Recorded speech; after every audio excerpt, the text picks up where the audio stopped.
उम्मीद है कि आप सभी को ये कहानी पसंद आएगी। मोना मोना मोना मोना की माँ उसे सभी कमरे में आवाज़ लगा रही थी, मगर मोना उन्हें कहीं भी नहीं दिखाई दे रही थी। आज मोना की शादी है, बारात दरवाजे तक आ चुकी हैं। परीक्षण करके उन्होंने दूल्हे को स्टेज पर बिठा दिया है और जब अपनी बेटी को लेने के लिए दुल्हन के कमरे में पहुंची तो वहां दुल्हन को ना देखकर उसे सब जगह ढूंढ रही हैं। मोना कहीं भी नहीं थी। उन्होंने पूरे घर में उसे देख लिया पर वह नहीं मिली। मोना की माँ ने मोना के पापा को कॉल करके सब बताया। मोना के पापा की तो मानो जैसे पैरों तले ज़मीन खिसक गई थी। एक बाप जो इस वक्त अपनी बेटी की शादी के लिए बारात के आओ भगत में लगा था, उसे यह पता चल रहा है कि उसकी बेटी घर छोड़कर भाग चुकी हैं। उन्होंने चारों तरफ नज़र घुमाई। मेहमानों से खचाखच पूरा वेडिंग हॉल भरा हुआ था। सभी अपने में व्यस्त हैं। उनके पापा ने अपने छोटे भाई रघुवीर जी के पास जाकर कहा, मोना नहीं मिल रही है भैया, किसी दूसरे कमरे में होगी या वॉशरूम वगैरह में होगी, चलिए हम देखते हैं। कहकर वो आगे बढ़े तो मोना के पिताजी ने उसके हाथों को पकड़ लिया। रघुवीर जी पलटकर अपने बड़े भाई को देखते हैं। मोना के पापा आंखों में आंसू लिए नामे अपने गर्दन हिला देता है। रघुवीर जी ने चारों तरफ देखा। सभी रिश्तेदार, मेहमान, दोस्त यहाँ पर थे और उनके भाई की ऐसी हालत देखकर किसी को भी समझते देर न लगती कि क्या बात है। वह उनका हाथ पकड़कर साइड में लेकर जाते हुए, क्या हुआ भैया, मोना की माँ ने हर जगह देख लिया, मोना कहीं नहीं है, वह पहले ही कह रही थी वह शादी नहीं करेगी। उन्होंने अपने माथे के पसीने को पोंछा। कहकर उनके हाथ अब कांपने लगे थे। वर्षों की बनाई हुई इज्जत बेटी के घर छोड़कर भागते ही मिट्टी में मिल जाती हैं, यह बात अच्छी तरह से जानते थे। क्या मुंह दिखाऊंगा समाज में, क्या कहूँगा सबसे, लोगों के बीच उठना बैठना मुश्किल हो गया है अब तो। कहकर उन्होंने फिर से अपने रुमाल से अपने माथे पर पसीना पोंछा। अपने भाई के कांपते हुए हाथ को देखकर रघुवीर जी उन्हें सहारा देते हुए कहते हैं, भैया आप सिर्फ अपने बारे में सोच रहे हैं, आप सोचिए लड़के वाले क्या कहेंगे और उनकी इज्जत का क्या होगा। हमारे घर की बेटी के कारण उनकी भी इज्जत बर्बाद हो जाएगी। यह सुनते ही मोना के पिताजी ने पलटकर स्टेज पर देखा जहां दूल्हा सेहरा पहने सोफे पर बैठा हुआ था और उनके आसपास उनके घर के लोग एक दूसरे से हंसी मजाक कर खड़े थे। अब क्या करें, मोना के पिताजी ने कहा। रघुवीर जी कहा, लड़के के पापा से बात करते हैं। नहीं, ऐसा कैसे कहूँगा उन्हें भैया, और कोई रास्ता नहीं है क्या? तो होगा ही, उनसे कैसे छुपा पाएंगे यह बातें। अपनी पूरी हिम्मत जताकर दोनों दूल्हे के पापा तक पहुँचे। उन्हें देखते ही दूल्हे के पिताजी उठकर खड़े होते हैं और हाथ जोड़कर नमस्ते करते हैं। मोना के पापा और रघुवीर जी वह दोनों भी अपने हाथ जोड़ते हुए कहते हैं, आपसे कुछ बात करनी थी, क्या कुछ देर के लिए आप हमारे साथ आएंगे? उनके चेहरे पर परेशानी साफ नज़र आ रही थी। इस बात को महसूस कर दूल्हा पक्ष के, दूल्हे के भाई, माँ, पापा सभी उनके साथ बात करने के लिए तैयार हो जाते हैं। इस वक्त स्टेज पर दूल्हा और उनकी भावियाँ ही थीं और उनके घर के बाकी जितने भी नज़दीकी रिश्तेदार थे, जैसे कि दूल्हे की बहन और भाई, सभी इस वक्त रघुवीर जी के साथ दुल्हन के कमरे की ओर जा रहे थे। सभी ने जैसे ही कमरे का दरवाज़ा खोला, मोना की माँ जो इस वक्त बिस्तर पर बैठे रो रही थी, उन सभी को देखकर उठकर खड़ी हो गई। यह डरी हुई नज़रों से सबकी ओर देख रही थी, क्योंकि उन्हें भी पता था कि उनकी बेटी ने उसे किस जंजाल में फंसाकर छोड़ दिया है। रघुवीर जी, मोना के पापा सभी अंदर आ जाते हैं। कुछ पता चला? कहकर मोना के पापा अपनी बीवी के कंधे को पकड़ते हैं। उनकी बीवी ने रोते हुए उनके तरफ एक पेपर दिखा देती हैं। रघुवीर जी जल्दी से आगे बढ़े और उसे पेपर को अपने हाथ में लिया। उसकी नज़र अभी पहले सब पर पड़ी ही थी कि उसके हाथ से पेपर को दूल्हे के छोटे भाई ने छीन लिया और पढ़ने लगा। माँ, मैं जानती हूँ कि मेरे जाने के बाद आप सभी बहुत परेशान होंगे, शायद मुझसे नाराज़ भी होंगे, मुझसे रिश्ता भी तोड़ लेंगे, लेकिन माँ मैं 25 साल की हूँ और मेरी शादी आप 33 साल के इंसान से करवा रही थी, और वह भी उसी इंसान के जिसके 2 बच्चे भी हैं और जिसके गुस्से को पूरा शहर जानता है। मेरे सामने मेरा उज्जवल भविष्य है और उसको छोड़कर मैं उस अंधकार में अपने आप को नहीं डाल सकती। मैं पूरी ज़िंदगी उस जल्लाद की गुलामी नहीं कर सकती। मुझे माफ़ कर दीजिएगा, मैं जा रही हूँ, आपकी बेटी। लेटर पढ़ते ही दूल्हा पक्ष के लोग भी समझ गए कि आखिर माजरा क्या है। दूल्हे का बड़े भाई आगे बढ़कर आते हुए कहा, अगर उसे शादी नहीं करनी थी तो आप लोगों ने हमें बताया क्यों नहीं। मोना के पापा और रघुवीर जी का शर्म से गला झुक गया। दूल्हे के भाई ने अपने सर से पगड़ी हटाई और उसे वहाँ रखे हुए टेबल की तरफ फेंकते हुए बोला, हम कोई जोर जबरदस्ती में शादी नहीं चाहते थे। आप ही ने रिश्ता भिजवाया था और हमें सब कुछ ठीक लगा तो हम मान गए। आपकी बेटी ने आपका सर तो शर्म से झुकाया ही, लेकिन हमारे खानदान का नाम भी उसने डुबा दिया। मोना के पापा हाथ जोड़कर उनके सामने खड़े हो जाते हैं तो लड़के के जीजा जी आगे बढ़ते हुए कहा, बारात का बिना दुल्हन के लौट जाना समझते हैं आप हमारी कितनी बदनामी होगी। आपके इस तरह से हाथ जोड़ देने से कुछ नहीं होगा। हम शर्मिंदा हैं इस बात से कि हमारी बेटी की वजह से हमारे खानदान के साथ साथ आप सब की भी आज दुनिया के सामने जग हंसाई हो गई है, कहकर रघुवीर जी अपनी गर्दन झुका लेते हैं। दूल्हे का भाई सामने आकर कहता है, यह बात जब तक इस कमरे में है तब तक ठीक भी है, वरना आपको पता है कि कार्तिक कितने गुस्से वाला है। अगर यह बात उसके कानों तक पहुंची, इस शहर में रहना मुश्किल कर देगा आप लोगों का। दूल्हे की माँ आगे आते हुए कहती हैं, एक तो पहले ही शादी नहीं करना चाहता था, अब हम सब ने ही अच्छा खानदान अच्छी लड़की का वास्ता देकर शादी के लिए हाँ करवा दिया है। तभी रघुवीर जी की बहन बोली, अगर हम मोना की जगह किसी और की शादी करवा दे कार्तिक से तो। सभी उनकी तरफ देखने लगते हैं। कैसी बातें कर रहे हो दीदी।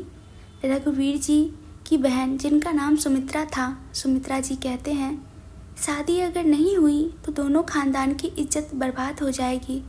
क्या फ़र्क पड़ता है दुल्हन मोना हो या कोई दूसरी हो, कौन किसकी शादी करवाएंगे, कहकर मोना के पिताजी सुमित्रा जी की ओर देखने लगते हैं। नंदिनी की शादी करवाकर दोनों परिवार की इज्जत को बचाया जा सकता है, सुमित्रा जी ने कहा। रघुवीर जी बोले, दीदी नंदिनी 20 साल की ही है, ऊपर से इतनी भोली। मोना के पापा हाथ जोड़कर रघुवीर जी के सामने खड़े हो गए। मान जा रघुवीर, हम सब की इज्जत है तेरे हाथ में। कार्तिक एक अच्छा समझदार आदमी है, हाँ, लेकिन उसका गुस्सा ये तो सब जानते हैं, नंदिनी मुरझा जाएंगी। रघुवीर जी इस शादी के खिलाफ थे, पर लड़के वाले और अपने परिवार वालों के दबाव में उन्होंने हाँ कर दिया। आनन फानन में सारी तैयारी की गई। नंदिनी को तैयार किया गया, जो लड़की अपनी बहन की शादी में शामिल होने आई थी, अभी दुल्हन बनकर बैठी थी। उसे जब वरमाला के लिए लाया गया तो सभी हैरान थे। शादी के कार्ड पर मोना का नाम था और इस वक्त दुल्हन कोई और ही था। दूल्हा बने कार्तिक के लिए भी ये शौक था। नंदिनी इस वक्त खुद बहुत ही ज़्यादा डरी हुई थी। वह जब वरमाला के लिए स्टेज पर खड़ी हुई, कार्तिक उसे देखकर समझ चुका था कि उसके मन में इस वक्त क्या चल रहा होगा। उसने कांपते हाथ और झुकी हुई पलकें उसके मन का हाल बयां कर रहे थे। उसे 3-4 बार कहा गया वरमाला डालने के लिए, पर वह अपनी पलकें ऊपर नहीं उठा पा रही थी और न ही अपने हाथों को कार्तिक के गले तक ले जा पा रही थी। बार बार वरमाला पहनाने के लिए कार्तिक और नंदिनी के नाम को चिल्लाकर पुकारा जा रहा था। कार्तिक 2 कदम आगे बढ़ा और नंदिनी के दोनों हाथों को पकड़ लिया। नंदिनी ने जैसे ही अपने हाथों पर किसी के हाथों की पकड़ महसूस की, उसने अपनी पलकें ऊपर उठाई और पहली बार कार्तिक को देखा। दोनों एक दूसरे को पहली बार देख रहे थे। नंदिनी के चेहरे से ही उसकी मासूमियत का अंदाज़ा लगाया जा सकता था। कार्तिक ने अपनी पलकें झपकाकर और उसके हाथों को अपने हाथों में थामे हुए ही वरमाला अपने गले में डाल दिया। खुद वरमाला नंदिनी के गले में डालकर उसने उसके हाथों को हल्के से दबाया, मानो जैसे भरोसा दे रहा हो, और फिर सामने घूरकर खड़ा हो गया। कुछ देर पहले तक जो एक मुस्कुराहट और शीतलता थी, जो उसके चेहरे से अचानक ही जाने कहाँ चली गई। उसका चेहरा इस वक्त गुस्से से भरा हुआ था और वह नीचे अपने भाई, जीजा और माता पिता को ही देख रहा था। उसे गुस्से को सभी समझ रहे थे। अगर ऐसा किसी के साथ होता तो कोई और भी होता तो उसे इस वक्त गुस्सा आता। और कार्तिक तो खुद चलती फिरती गुस्से की दुकान थी। शादी की विधियों को कार्तिक ने गुस्से से पूरा किया, जबकि नंदिनी डर और घबराहट में लिपटी हुई थी। उसकी नज़रें बार बार अपने पापा को ढूंढ रही थी, पर वह उसे कहीं नहीं मिल रहे थे। रघुवीर जी एक कमरे में इस वक्त बंद थे। ऐसा लग रहा था मानो उन्होंने दो खानदानों की इज्जत को बचाने के लिए अपनी बेटी को पूर्ण आहुति दे दी हो। जाने कैसे उनके बेटी कार्तिक के साथ रहेंगी। यही सोच सोच कर वह अपने आप को अब नंदिनी का दोषी समझने लगे और इतनी हिम्मत भी नहीं जुटा पाए कि जाकर अपनी बेटी का कन्यादान की रस्म देख पाते, जो इस वक्त उसके चाचा और चाची कर रहे थे। नंदिनी की माँ नहीं थी, पापा ने ही माँ बाप दोनों बनकर पाला था। इस वक्त वहीं अपने कमरे में अपने आप को छुपाए हुए थे। शादी के बाद जब विदाई की बारी आई, रघुवीर जी बाहर आए। नंदिनी ने उन्हें देखते ही उनकी ओर दौड़ जाती हैं। गठबंधन का एक छोर जो इस वक्त नंदिनी के आंचल से लेकर कार्तिक के अंग वस्त्र में बंधा हुआ था, वह उसके साथ खींचा जा रहा था।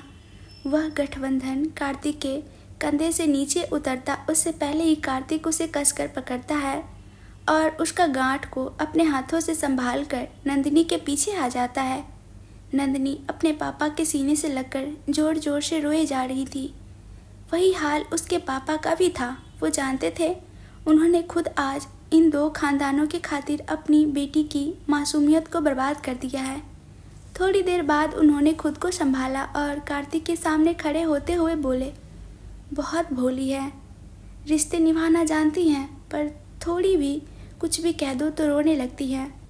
मैंने कभी डांटा नहीं इसे, अपने कलेजे का टुकड़ा तुम्हें दे रहा हूँ। कुछ नहीं तो बस यही समझना कि एक बाप की ज़िंदगी तुम्हारे हाथों में है। नंदिनी अभी भी अपने पापा के सीने से लगे रोए जा रही थी। कार्तिक ने उसकी तरफ देखा। उसके आंसुओं के साथ अब उसे हिचकी भी आने लगी थी। उसने अपनी पलकें झुकाए आश्वासन दिया। नंदिनी गाड़ी में बैठने को तैयार नहीं हो रही थी। पापा मत भेजिए, मुझे नहीं जाना, आपके साथ रहना है। बेटा मैं आता रहूँगा तुझसे मिलने। शादी के बाद तो सभी को जाना होता है ना ससुराल, प्लीज़ पापा। उसने अपने दोनों हाथों को अपने पापा के चारों ओर लपेट लिया। रघुवीर जी नंदिनी को पकड़कर उसे कार के दरवाजे तक लाए और फिर दरवाज़ा खोलकर कार्तिक की तरफ देखकर उसे अंदर बिठाने का इशारा किया। नंदिनी कार्तिक के हाथों को पकड़कर उसे अपनी तरफ खींचता है। नंदिनी ने यह नहीं देखा कि उसे किसने खींचा, पर वह कार्तिक के सीने से लगकर बोली, प्लीज़ मेरे पापा से कहिए मुझे अकेला ना छोड़ें, तुम्हारे पापा तुम्हारे साथ चल रहे हैं, कहकर उसने नंदिनी को कार में बैठने का इशारा किया। नंदिनी पहले कार के दरवाजे की तरफ झुक गई, फिर बाहर आई और कार्तिक के कुर्ते को अपनी मुट्ठी में पकड़कर बोली, सच कह रहे हैं आप? पापा मेरे साथ रहेंगे ना मेरे साथ? कार्तिक ने अपने कुर्ते को उसके हाथों से छुड़ाते हुए कहा, तुम अंदर बैठो, मैं उनसे बात करता हूँ। नहीं, आप मुझसे वादा कीजिए, कहकर उसने अपना हाथ आगे बढ़ाया। वो अभी भी सुबक रही थी। अपने एक हाथ से उसके नाक और आंसुओं को साफ करके अपना दूसरा हाथ अभी फैलाए कार्तिक की ओर देख रही थी। कार्तिक उसके हाथ को पकड़ा और उसे कार में अंदर बिठाते हुए बोला, मैं इतनी जल्दी वादा नहीं करता। नंदिनी का रोना मानो जैसे तेज हो गया था। उसने कस के कार्तिक के हाथों को पकड़ा हुआ था। कार्तिक ने देखा नंदिनी से उसने जब अपने हाथों को छुड़ाने की कोशिश की तो नंदिनी उसके हाथों को छोड़ने को तैयार नहीं थी, मानो जैसे वादा लिए बगैर उसके हाथ को नहीं छोड़ेंगी। नंदिनी की अंगूठियां अब उसे चुभने लगी होंगी, लेकिन अभी भी वह उसे छोड़ने को तैयार नहीं थी। कार्तिक ने अपनी नज़र घुमाई और फिर नंदिनी की ओर देखा। चेहरा आंसुओं से भींगा हुआ सुर्ख गुलाबी हो चुका था। नंदिनी जैसे ही देखा कि कार्तिक उसकी तरफ देख रहा है, नंदिनी ने सुबकते हुए कहा, मैं कभी नहीं रही अपने पापा के बगैर। कार्तिक अपनी आंखों को 2 पल के लिए बंद किया। 2 पल के बाद अपनी आंखें खोलता है और बोला, मैंने तुमसे कहा ना, मैं उनसे बात करता हूँ। नंदिनी उसके चेहरे पर आ रहे गुस्से को अच्छी तरह से देख पा रही थी। उसने झट से उसका हाथ छोड़ दिया और अपनी गर्दन झुकाकर वहाँ बैठ गई। अच्छा है, अब यहीं बैठे रहो, मैं तुम्हारे पापा से बात करता हूँ, कहकर कार्तिक, जो इस वक्त आधा कार के अंदर और बाहर था, कार से बाहर निकलता है और नंदिनी के पापा से कुछ बात करने लगता है। नंदिनी कार की खिड़की से देख रही थी। दोनों आपस में कुछ बातें करते हैं। बाद में कार्तिक अपने हाथ बढ़ाकर उनसे हाथ मिलाता है और कार की दूसरी तरफ से आकर बैठ जाता है। गाड़ी घर के पास पहुंची। गेट के पास से ही घर को बहुत अच्छी तरह से सजाया गया था। नंदिनी अपना सर झुका अपने हाथों में हाथ फंसाए अभी बैठी हुई थी और कार्तिक गाड़ी की खिड़की से बाहर जाता पता नहीं क्या सोच रहा था। घर आते ही वह कार से बाहर निकला और अपने घर की ओर चला गया। नंदिनी अभी कार के अंदर बैठी थी। वह जैसे ही दरवाजे तक पहुंचा, वहां पर पहले से ही मौजूद उसकी माँ ने हाथ दिखाकर उसे रोकते हुए कहा, कहाँ जा रहा है? बहू को लेकर अंदर आएगा या अकेले ही तेरा गृह प्रवेश करवा दूं? बाकी औरतें जो उसके पीछे से ठहाका मारकर हंस पड़े। मॉम प्लीज़, यह सब नहीं होगा, आप लोग उसके साथ पूरी रस्म कर लीजिए, मैं अपने कमरे में जाता हूँ। कहते हुए उसने अपने कदमों को आगे करने की कोशिश की। कार्तिक की माँ ने उसके सीने पर हाथ रखकर उसे पीछे करते हुए कहा, कैसी बातें कर रहा है? गृह प्रवेश पति पत्नी दोनों का होता है, जा दुल्हन को लेकर आ, कहकर उन्होंने अपने आंखों से ही गाड़ी की तरफ इशारा किया। कार्तिक कुछ पल के लिए अपनी माँ को घूर कर देखता है और फिर गाड़ी की ओर चला जाता है। उसने नंदिनी की तरफ से गाड़ी का दरवाज़ा खोला और झुककर बोला, जब तुमने देखा कि गाड़ी रुक गई है तो क्या तुम बाहर नहीं निकल सकती थी? नंदिनी ने गर्दन घुमाई। कार्तिक उसकी ओर और गुस्से से देख रहा था। नंदिनी बिना कुछ बोले चुपचाप कार से उतरने की कोशिश करने लगी। शादी का लहंगा ओवर साइज का था और यह सब जो उसने इस वक्त पहना था सब कुछ मोना के साइज का था। इसलिए नंदिनी लहंगे को किसी तरह से खींचकर संभालते हुए कार से बाहर निकली। धीमी धीमी कदमों से चलते हुए वह दरवाजे तक पहुंची। फिर पलटकर पीछे देखा। कार्तिक अभी भी कार के पास खड़ा अपने दोनों हाथों को बांधकर उसी को देख रहा था। घर के सारे लोग इस वक्त घर के अंदर थे। जो बाकी के और औरतें थीं उसकी तैयारी कर रही थीं। कार्तिक तेज कदमों से अंदर आया और उसकी हाथ को पकड़कर अपने साथ करते हुए बोला, इस तरह की रफ्तार में चलोगी तो 2-4 साल में मेरे घर तक पहुंच जाओगी। कार्तिक उसके हाथ को पकड़ अपनी गति से चलते जा रहा था, जबकि अपने ओवर साइज लहंगा को किसी तरह से एक हाथ से संभालते उसके साथ खींची जा रही थी। दरवाजे तक लाकर उसने उसका हाथ छोड़ दिया। सभी रस्मों को जैसे तैसे कार्तिक के गुस्से को सहकर पूरा किया जाता है। रात के करीब 1:30 बजने वाले थे और इस वक्त सभी हॉल में बैठे हुए थे। सारे मेहमान अपने अपने घर जा चुके थे। अभी सिर्फ परिवार के लोग ही थे जो इस वक्त हॉल में बैठे हुए थे। कार्तिक उन सब के बीच खड़ा था। अब आप सब लोग बताएंगे कि वह क्या था। कार्तिक के पापा ने सारी बातें उसे बता दिया। तो आप लोगों को यह बच्ची ही मिली थी मेरे गले मरने के लिए, कहकर उसने नंदिनी की तरफ इशारा किया, जो कि अपनी गर्दन झुकाकर वहाँ पर बैठी थी। एक 25 साल की लड़की और एक 16-17 साल की लड़की में फ़र्क समझ आता है आपको? वह गुस्से से बोला। कार्तिक की बात पर कार्तिक के बड़े भैया उसको समझाते हुए बोले, उस वक्त दोनों परिवारों की इज्जत बचाने के लिए हमें यही सही लगा। बिना शादी किए बारात लौट आती, समझ रहा है तो कितनी बदनामी होती, और वैसे भी 16-17 साल की नहीं है। नंदिनी नंदिनी तुम कितने साल की हो, कहते हुए कार्तिक के बड़े भैया नंदिनी की ओर देखते हैं। कार्तिक की बात पर कार्तिक के बड़े भैया उसको समझाते हुए बोले, उस वक्त दोनों परिवारों की इज्जत को बचाने के लिए हमें यही सही लगा। बिना शादी किए बारात लौट जाती, समझ रहा है तो कितनी बदनामी होती, और वैसे भी 16-17 साल की नहीं है। नंदिनी नंदिनी तुम कितने साल की हो, कहते हुए कार्तिक के बड़े भैया नंदिनी की ओर देखते हैं। नंदिनी ने अपने सर झुके हुए ऊपर उठाया और उनकी तरफ देखते हुए बोले। 20। कार्तिक के भैया को अपनी गलती का एहसास हुआ और वह अपने गर्दन झुकाकर खड़े हो गए। सुना आपने? 20? मैडम 20 साल की हैं, मैं 33 साल का हूँ। आपको कहाँ से जोड़ी मैच करने लायक लगती हैं? कार्तिक नंदिनी और अपनी तरफ उंगली दिखाते हुए कहता है। कार्तिक के दादा दादी, जो कि खराब सेहत के कारण शादी में नहीं जा पाए थे, पर अभी की बातें सुनकर वह कुछ समझ चुके थे। दादी माँ खड़े होते हुए बोली, मैं तेरे दादा से 14 साल छोटी हूँ। क्या मैंने साथ नहीं निभाया उनका, या तेरे दादाजी ने मेरा साथ छोड़ दिया? दादी माँ, वो ज़माना अलग था। कार्तिक ने अपने सर पर हाथ रखते हुए कहा, ज़माना कैसा था क्या फ़र्क पड़ता है? साथ इंसान को निभाना है तो कोशिश करेगा, वो कोशिश करेगी तो क्यों नहीं होगा?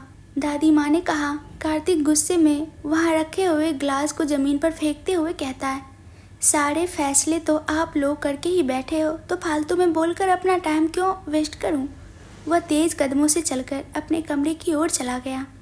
उसकी इस गुस्से को देखकर नंदिनी घबराई हुई सी सोफे में थोड़ा सा और चिपक कर बैठ गईं।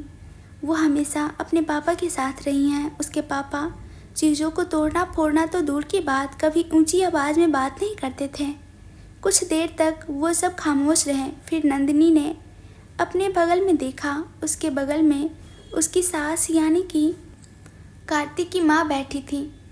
नंदिनी उनके हाथों को पकड़कर कहती है, क्या यह मुझे भी मारेंगे? उसके बाद सुनकर सब उनकी तरफ देखने लगते हैं। नंदिनी की मासूमियत ने सबका दिल पिघला दिया। कार्तिक के बड़े भैया उसके पास, उसके पैरों के पास ज़मीन पर बैठते हैं और उससे कहते हैं, गुस्से वाला है पर मारता नहीं किसी को। हम सबको उसके इस व्यवहार की आदत हो चुकी है, तुम्हें भी आदत हो जाएगी। नंदिनी मासूमियत में मुस्कुराकर अपना सर हाँ में हिला दी। सभी के चेहरे पर उसे देखकर मुस्कुराहट आ गई। उन्होंने अपनी पत्नी की तरफ देखते हुए कहा, प्रीति, इसे कार्तिक का कमरा दिखा दो और इसका सूटकेस कमरे में पहुंचवा देना। कुछ कंफर्टेबल सा पहन लेंगी। नंदिनी अपने ज़मीन पर लटक रहे लहंगे को अपने दोनों हाथों से उठाकर अपनी जेठानी के पीछे पीछे चलने लगती हैं। क्या नाम है तुम्हारा? प्रीति ने पूछा। नंदिनी। क्या विडंबना थी ये भी, घर में नई बहू का स्वागत किया जा रहा है। सब कार्तिक को उसके साथ रिश्ता निभाने के लिए कह रहे हैं, पर घर में किसी को भी उसका नाम नहीं पता, उसकी उम्र नहीं पता, क्या करती है ये नहीं पता। मेरा नाम प्रीति है। तुम मुझे प्रीति भाभी या दीदी जो भी कहना चाहे कह सकती हो। अब तक कार्तिक का कमरा आ गया था, दरवाज़ा खुला था, कमरे में कोई नहीं था। तुम जाओ, तुम्हें भूख लगी है, तुम्हारे लिए कुछ भिजवा दूँ। नहीं, मुझे भूख नहीं लगी, कहकर नंदिनी ने अपना सर झुकाकर कमरे के सोफे की ओर बढ़ गई। कार्तिक इस वक्त वॉशरूम में था। वह अपना बाथरोब पहने बाहर आया, अपने टॉवल से अपने बालों को सुखाया और टॉवल को बिस्तर के ऊपर फेंकते हुए बोला, तुम यही रहोगी? नंदिनी कार्तिक को देखते हुए झट से उठकर खड़ी हो गई। प्रीति भाभी, प्रीति दीदी, वह उन्होंने कहा। नंदिनी को समझ नहीं आ रहा था कि कार्तिक से क्या कहे। कार्तिक नंदिनी की ओर बढ़ा। नंदिनी भी कार्तिक को ही देख रही थी। गहरी आंखें, छोटे छोटे बाल, चेहरे पर हल्की सी दाढ़ी। 6 फुट से कम हाइट नहीं होगी। कार्तिक की और उसके मस्कुलर बॉडी को देखकर कौन कहता है कि वो 33 साल का है। वहीं कार्तिक ने भी नंदिनी को ध्यान से देखा। नंदिनी बहुत भोली, यह तो शादी के वक्त और विदाई के समय उसे देखकर समझ गया। खूबसूरत भी वो कम नहीं थी। उसके चेहरे में जो चीज़ सबसे ज़्यादा खूबसूरत बनाती थी वो उसकी आंखें। जुबान भले ही वो चुप रहे, पर उसके दिल का हाल उसकी आंखें बखूबी बयां करती थी। अभी भी वही आंखें उसके अंदर के और घबराहट को बता रही थी। कुछ ही पल में कार्तिक ने उसके इस रूप को अच्छी तरह से देख लिया था। उसका ज़मीन को छूता हुआ लहंगा, उसके कंधे से खसकता उसका ब्लाउज, उसके हाथों से बड़ी उसकी चूड़ियाँ। ऐसा क्यों है, कार्तिक बखूबी समझ रहा था, और इसलिए कार्तिक को अपने घर वालों पर और ज़्यादा गुस्सा आ रहा था। कार्तिक उसे डांटना चाहता था, पर उसके चेहरे की मासूमियत कार्तिक को अपना गुस्सा उस पर उतरने नहीं दे रही थी। उसने वॉशरूम की ओर इशारा करते हुए कहा, जाओ जाकर चेंज कर लो। नंदिनी ने अपना सूटकेस देखा।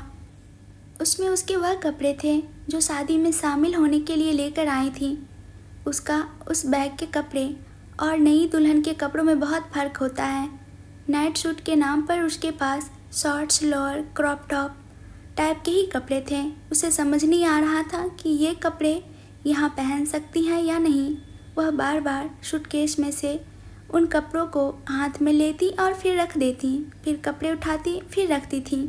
अभी फ़िलहाल जो भी तुम्हें समझ आता है तुम पहन लो, मैं सुबह तुम्हारे लिए दूसरे कपड़े मंगवा दूंगा, कार्तिक ने कहा और अपने क्लोजेट की ओर बढ़ गया। कार्तिक अपने क्लोजेट से जब बाहर आया तब उसने देखा नंदिनी अभी भी वॉशरूम में ही थी। वह अपने बेड पर बैठा और मोबाइल में कुछ कर रहा था कि वॉशरूम का दरवाज़ा खुला और नंदिनी बाहर निकली। कार्तिक की नज़र जो अपने मोबाइल से हटकर नंदिनी पर गई तो मानो जैसे वो वहीं पर अटक कर रह गई। वो अपने नज़रें नहीं हटा पाया। पर्पल कलर के टॉप और शॉर्ट्स पहने, बालों को टॉवल से सुखाते नंदिनी वॉशरूम से बाहर निकली। उसे इस तरह से देखकर किसी का भी होश खो जाना एक नॉर्मल बात थी। शायद ही कोई होता जो इसका इस तरह से देख उसे दोबारा पलटकर ना देखता। कार्तिक की नज़रें नंदिनी का पीछा गैलरी तक किया। नंदिनी टॉवल गैलरी में सूखने डालकर अंदर आकर कार्तिक के पास आकर खड़ी हो गई। अब जाकर कार्तिक को होश आया। उसे खुद पर गुस्सा आया। यहाँ क्यों खड़ी हो गई? अब क्या मेरे सर पर नाचोगी? क्या हुआ? मैं आपसे कुछ पूछूं? कार्तिक ने अपना सर हाँ में हिला दिया। मेरे पापा कहाँ हैं? आपने कहा था कि आप नंदिनी आगे कुछ कहती, उससे पहले ही कार्तिक बोला, वो कल तुमसे मिलने आएंगे। सच? कहती हुई नंदिनी ने कार्तिक का हाथ पकड़ लिया। अपने हाथों को नंदिनी की पकड़ से छुड़ाते हुए कार्तिक बोला, जाओ सो जाओ। नंदिनी ने खुशी से अपनी गर्दन हाँ में हिलाई और कार्तिक के बगल में आकर अपना तकिया ठीक करने लगी। तुम यहाँ सोओगी? हाँ, क्यों, क्या हुआ? नंदिनी कंफ्यूज होते हुए बोली, सोफे पर सो जाओ। कहते हुए कार्तिक ने सोफे की ओर उंगली की। नंदिनी अपनी गर्दन झुकाए यूं ही बैठी हुई थी। क्या हुआ? कार्तिक ने पूछा। सोफा पर मैं नहीं सो सकती, मुझे सोते हुए हाथ पैर मारने की आदत है, मैं गिर जाऊंगी, कहकर उसने अपनी भोली सी शक्ल उसने ऊपर की ओर कार्तिक की तरफ देखा। कार्तिक फिर से उसकी इस मासूमियत में खो गया, जैसे सच में मानो कितनी दुखी हो इस बात से कि उसे सोफे पर सोने के लिए कहा गया। उसकी आंखों में निराशा दिख रही थी। तुम यहाँ सोओगी? तुम्हें अजीब नहीं लगेगा मेरे साथ? लेकिन मुझे सोना ही पड़ेगा। पति हो आप मेरे और पति पत्नी एक बेड शेयर करते हैं ना, उसने मासूमियत से कहा। कार्तिक उसके उस मासूमियत पर मुस्कुराया और फिर बोला, ठीक है सो जाओ, लेकिन थोड़ा दूर रह के। नंदिनी खुशी खुशी अपना सर हाँ में हिलाई और कार्तिक से थोड़ी दूरी पर तकिया रखकर लेट जाती हैं। कार्तिक ने उसे सर से लेकर पाँव तक देखा। उस क्रॉप टॉप में उसे सच में 16-17 साल की लड़की लग रही थी।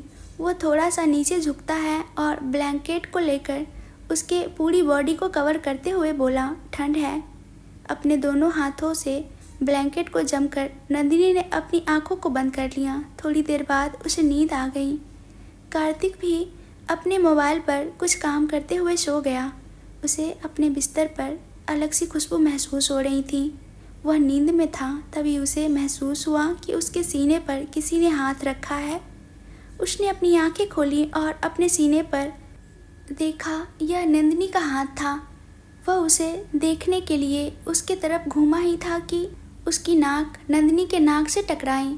नंदिनी अपना तकिया छोड़कर कार्तिक के तकिए पर सर रखकर सो रही थी। कमरे का लाइट तो बंद था, लेकिन इतनी तो रोशनी थी कि अपने इतने करीब वह नंदिनी को देख सकता था।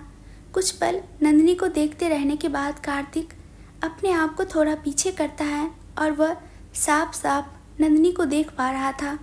उसने अपने हाथों को बढ़ाकर उसके चेहरे पर आ रहे बालों को थोड़ा सा पीछे किया कि नंदिनी नींद में कसमसाई। फिर उसने अपने आप को एडजस्ट करके कार्तिक के सीने से लगकर सो जाती हैं। जब कार्तिक ने महसूस किया कि नंदिनी अब हिल नहीं रही तो उसने धीरे से अपने आंखें खोली। नंदिनी बहुत ही आराम से उसके सीने पर अपने गाल को चिपकाए सो रही थी। कार्तिक नंदिनी के चेहरे पर अपना हाथ रखकर उसने अपनी आंखें बंद कर ली। सुबह सुबह जब नंदिनी की आंखें खुली तो उसने अपने आप को कार्तिक की मजबूत बाहों में पाया। थोड़ा सा कम सरक कर उससे दूर हुई। नंदिनी अपने आप से बोली, शुक्र है सोए हुए हैं, जाग रहे होते तो पता नहीं मुझे बिस्तर से नीचे ही फेंक देते। और फिर उसके दिमाग में कल रात को कार्तिक का ग्लास फेंकना याद आ गया। वह झट से अपने हाथों को अपने दोनों गालों पर रखते हुए कहती है, नंदिनी दूर रहना, नहीं तो सच में तुझे भी उसी तरह उठाकर पटक देंगे। नंदिनी अभी बिस्तर से उतरकर खड़ी हुई थी कि दरवाज़ा किसी ने ठोका। नंदिनी ने जाकर दरवाज़ा खोला। सामने प्रीति थी। उसके कपड़ों को देखकर उसके चेहरे पर मुस्कुराहट आ गई और उसके गाल को प्यार से छूते हुए बोली, गुड मॉर्निंग नंदिनी। नंदिनी झुककर उसके पैरों को छूती हैं। एक पेपर बैग प्रीति नंदिनी को देते हुए बोली, इसमें तुम्हारे गहने और कपड़े हैं, आ जाओ नीचे पहनकर, आज तुम्हारे हाथ से पूजा होगी। ठीक है कहकर नंदिनी बैग को ले लिया और दरवाज़ा बंद करके वॉशरूम में घुस गई। जल्दी जल्दी नहाकर वह बाहर आई और अपने आप को आईने में देखा। उसने टेबल पर से सिंदूर उठाया और अपने मांग में लगा लिया। उसके हाथ की चूड़ियाँ जो उसके हाथों से बाहर तक लटक रहे थे उसे वह उतार कर वहाँ रख देती हैं और उस थैली में जो चूड़ियाँ थीं उसे पहन लिया। उसकी कांच की चूड़ियों की आवाज़ पर कार्तिक की नींद खुली, पर वह अनजान बने हुए यूं ही पेट के बल बिस्तर पर लेटे हुए था और नंदिनी को देखता रहा। नंदिनी अपने बाथरोब को खोलकर हटाती हैं। उसने इस वक्त पेटीकोट और ब्लाउज पहन रखा था। कार्तिक ने उसे देखा और अपनी आंखें जैसे बंद कर ली, पर कहते हैं ना, इंसान का दिल कभी बेईमान हो जाता है। उसने चुपके से अपनी आंखें खोली और सामने नंदिनी को देखा, जो कि अपनी साड़ी को हाथ में लिए कभी इस तरफ से खींचती तो कभी उसे उस तरफ से, पर साड़ी थी जो उससे बंध नहीं रही थी। अपनी पूरी कोशिश करने के बाद भी और साड़ी पहनने में कामयाब नहीं हो पाई। वह साड़ी को वहीं टेबल पर रखकर वह आईने में अपने आप को देखती हैं। उसका उतरा हुआ चेहरा और साड़ी ना पहन पाने का दुख उसके चेहरे पर नज़र आ रहा था। कार्तिक जो कि पेट के बल सोया था करवट लेता है और सीधे होकर सो जाता है। नंदिनी जैसे ही उसे हिलते हुए देखा तो उसने झट से साड़ी उठाकर अपने सीने पर रख लिया था। क्या हुआ? कार्तिक अपनी कोहनी को बिस्तर पर टिकाए अपनी हथेलियों पर अपने सर रखते हुए बोला। कार्तिक को देखते ही नंदिनी के होठ धीरे धीरे हिलने लगे थे और अब उसके होठ धीरे धीरे नीचे नीचे नीचे और नीचे होते हुए अब रोने ही लगी थी। पहली बार था जब किसी के रोने को देखकर कार्तिक के चेहरे पर मुस्कुराहट आ गई थी। क्या कोई इतना भी मासूम हो सकता है? कहानी आगे सुनने के लिए बने रहिएगा।